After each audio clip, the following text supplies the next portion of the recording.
Ang Panitan National High School ay isang paaralan na nagtataguyod ng inklusibidad at pagkakapantay-pantay sa mga mag-aaral, anuman ang kanilang gender, lahi, relihiyon, wika o kalagayan. Dito ang mga mag-aaral mula sa iba't ibang sektor ng lipunan, kabilang na ang iba't mga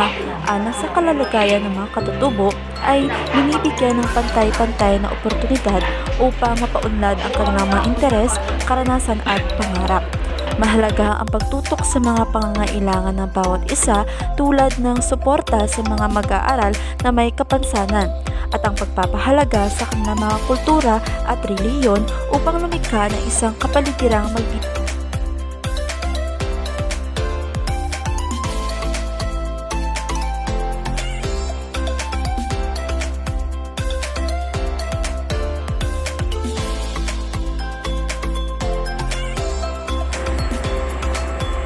Ang mga pangangailangan ng mga mag-aaral ng Panitan National High School batay sa kanilang kasarian ay nangangailangan ng tamang suporta at pag-unawa upang matamo ang kanilang buong potensyal.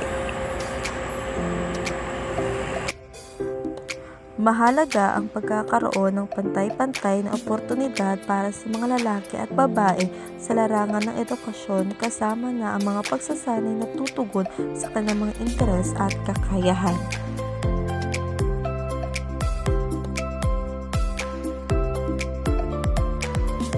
Ang mga mag-aaral na mula sa mga minoridad na relihiyon ay maaaring nangangailangan ng mga akomodasyon upang